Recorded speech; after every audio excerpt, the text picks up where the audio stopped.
The pilot says your name when you board. Not sir, not welcome aboard. Your name, first name, because he's flown you 14 times this year, and somewhere around the third time, he stopped pretending he didn't know it. You don't say much back. You nod. You take your seat, same one, left side, second row, and you put your phone face down on the armrest and look out at the tarmac like a man who is nowhere more interesting to be. 31,000 feet. Gold light through the oval window. The clouds below look like they belong to someone. They belong to you. But here's the thing nobody tells you about this life. 3 hours from now, you'll stop at a coffee shop. Same one you always stop at. The barista, her name is Maya. She's been making your order for 2 years. She's going to look up and say, the usual? And you're going to say yes. And she's going to ask how your week was. And you're going to say, quiet. Not too much going on. She'll believe you. She always believes you. Because there is nothing about you, not the jacket, not the shoes, not the cracked phone screen you haven't bothered fixing, that would make her think otherwise. The pilot knows your name because it's his job. Maya doesn't know anything. And you have spent years, careful, deliberate, sometimes lonely years, making absolutely sure of that. This is what it actually looks like. Not the version with the Lamborghini parked at an angle so the camera gets the logo. Not the rented penthouse at 11 p.m. The real version. The version where the number in your account would make most people's hands shake and you're sitting in a coffee shop letting a 23-year-old tell you about her cat. Because you learned a long time ago, the most dangerous thing you can do with real money is let people see it. And the most powerful thing you can do with it is let them see nothing at all. It didn't start on the jet. It started in a parking garage on a Wednesday afternoon. You were 24. You had $1,140 in your checking account, which felt like knowing exactly which bills were coming out in the next 9 days and in what order, and running the math in the shower every morning because the numbers kept not adding up. You were working at a property management company. Fluorescent lights that buzzed slightly. A printer that jammed every single Tuesday. You handled maintenance requests. You forwarded emails. On that Wednesday, a tenant called. Water damage. Second floor of a building on Clement Street. The owner, a man named Gerald who had inherited it from his father and treated it like a gym membership he wasn't ready to cancel, had been saying he'd get to it for 6 weeks. You drove out. You walked the floor. And standing in that empty unit, water stain across the ceiling, smell of damp carpet, 2 of 4 units vacant. You ran the numbers. Not the company's numbers. Your numbers. 45 minutes with a phone calculator. You texted yourself the result, then drove back to the office, answered some emails, said nothing to anybody. The numbers stayed for 7 months. Then Gerald called. Done with it. His accountant said sell. You were the one who picked up the phone. You asked what he wanted. He told you. You said, I'll call you back tomorrow. That night you called 4 banks. You called your uncle, a quiet electrician who had saved more than anyone in the family knew, and explained the numbers clearly. You called a hard money lender whose card had been taped to the break room wall for 8 months. 11 months. 3 rounds of paperwork. 1 bank that said no twice then yes. 1 plumbing issue that cost $6,400 you didn't have. You closed on a Thursday. You were 25. You told your mother you had made a small investment. She said, that's good, baby. Do you want more rice? You said yes. The first year, that building made you $1,140 a month. After everything. $1,140. Almost exactly what you had in your checking account the day you bought it. You noticed that. You didn't say it to anyone. There was no one to say it to. You reinvested all of it. Every dollar. Every month. For 16 months. Kept the job. Kept the apartment. Kept the 2016 Nissan Sentra with the door handle you had to open from the inside. Bought nothing because you had understood something. Every dollar you spent looking like you had money was a dollar you weren't using to actually get it. The second property came from a tax lien list. Found at 10:45 p.m. following links in a quiet apartment. A commercial unit 2 blocks from a hospital. Owner owed $3,800 in back taxes for 3 years. Nobody had touched it. You paid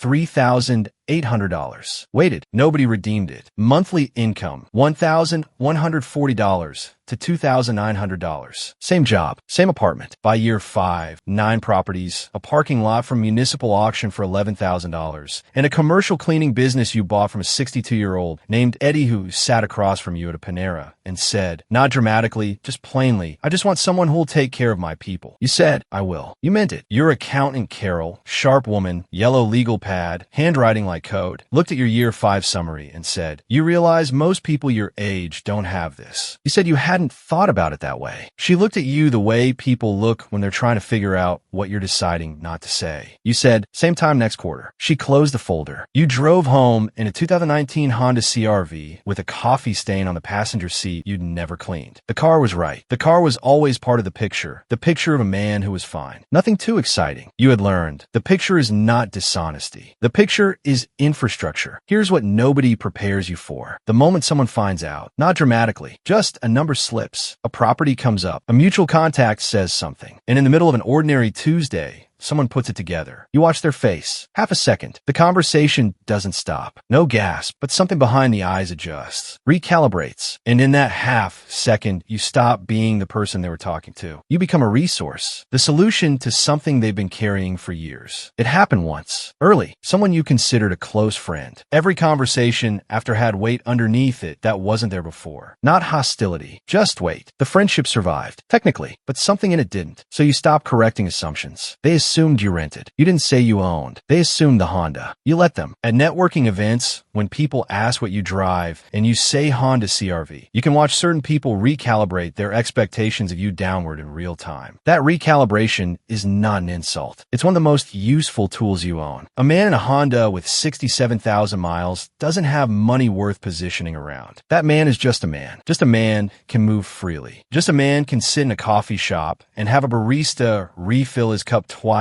and never once wonder that he owns the building she's standing in, and the one on the corner, and the parking lot she cuts through to get to work. The silence is not modesty. It was never modesty. The silence is armor. But armor is heavy, and you wear it every single day. Your friend Daniel has been your friend since you were 19. He's a good man, remembers your birthday without a reminder, coaches his nephew's little league in the rain. He has been telling you for 3 years he's close to turning the corner. A promotion that keeps not materializing. A credit card balance at $14,000, so long it feels like a roommate. Last month he called, not to talk about money, just to talk. But money was underneath everything for 45 minutes, the way water sits under a floor that looks dry. He said he was tired. You said, I know. While he was talking, you were doing math. Not cash flow math. The other kind. $14,000 balance. 3 months rent buffer. A business that needs one real client. Call it $50,000 to give him room. You could transfer $50,000 to Daniel tonight, before the call ends. It would not change your life in any measurable way. It would change us in every way. You did not transfer $50,000 because you did something like that once. A friend named Kevin. Real plan, real research, real enthusiasm. You gave him $35,000.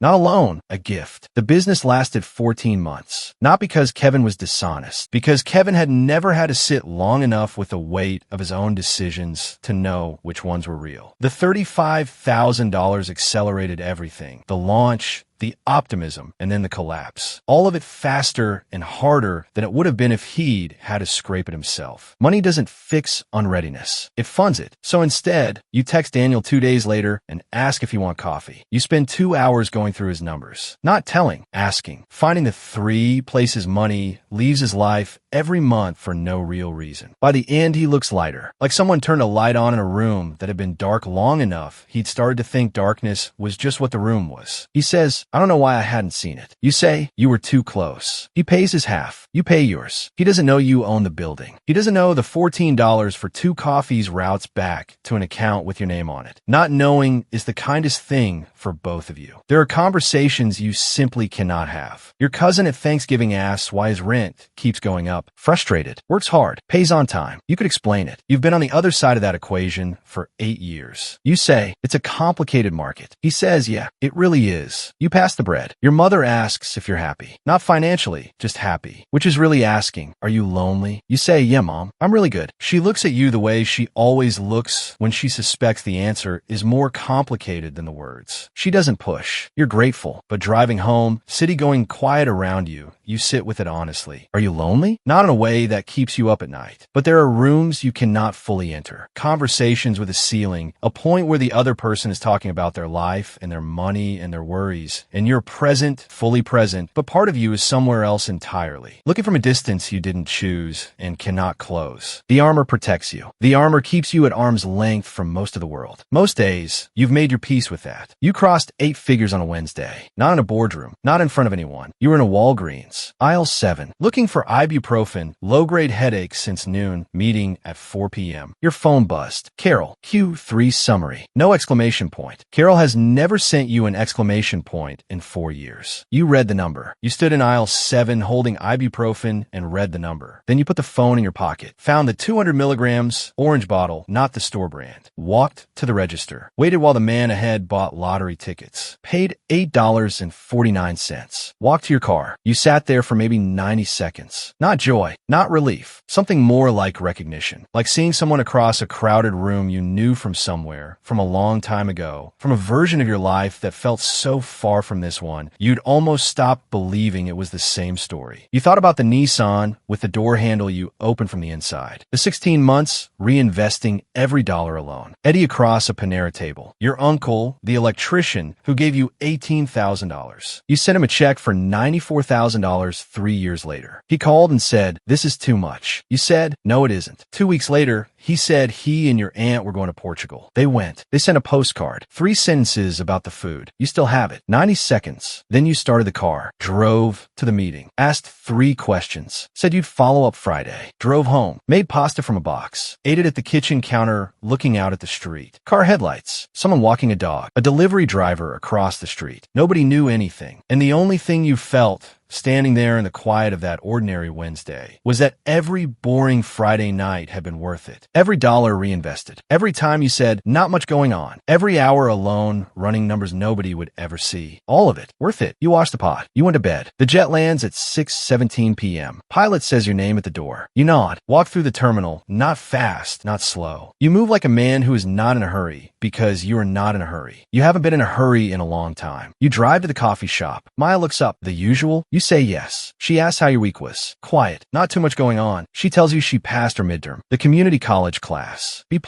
She's excited the way people are when they weren't sure they could do something and then they did. You say, "That's really good. You should be proud." She smiles. You mean it. She doesn't know the building she passes every morning on her way here has your name in the county records. She doesn't know the parking lot 2 blocks east, $7 a day, always full, routes to an LLC that means nothing to anyone who hears it. She knows you're the guy in the corner. Tips well, never rushes her, asks how things are, and actually waits for the answer. That's what she knows. That's what you've given her permission to know. You take the coffee. Corner booth. Phone face down. It buzzes once. Property update from Clement Street. Gerald's building, the first one, where this whole thing started in a damp apartment with a water stain and a phone calculator. It can wait. You look out the window. 7 p.m. People moving. Lights coming on. A man walking a dog that isn't paying attention. The ordinary, unremarkable machinery of a city ending its day. You sit with it. There's something about this moment, this booth, this coffee, this city, that gets to you in a way the number never quite has. You're in a room full of people who have no idea. And in the not knowing, in their complete freedom from the weight of what you carry, there's something that feels like peace. Not the peace of arriving. The peace of deciding what kind of person you're going to be and becoming that person quietly, without permission, without applause, without anyone watching. The pilot knows your name. Carol knows your name and the number next to it. Maya knows you take it black and that you've been on page 112 of that book for 3 weeks. That division between what the world knows and what it doesn't is not a burden you carry. It is the thing you built. It is the whole architecture of your life. And sitting here, coffee in both hands, city going quiet, you wouldn't change a single wall of it.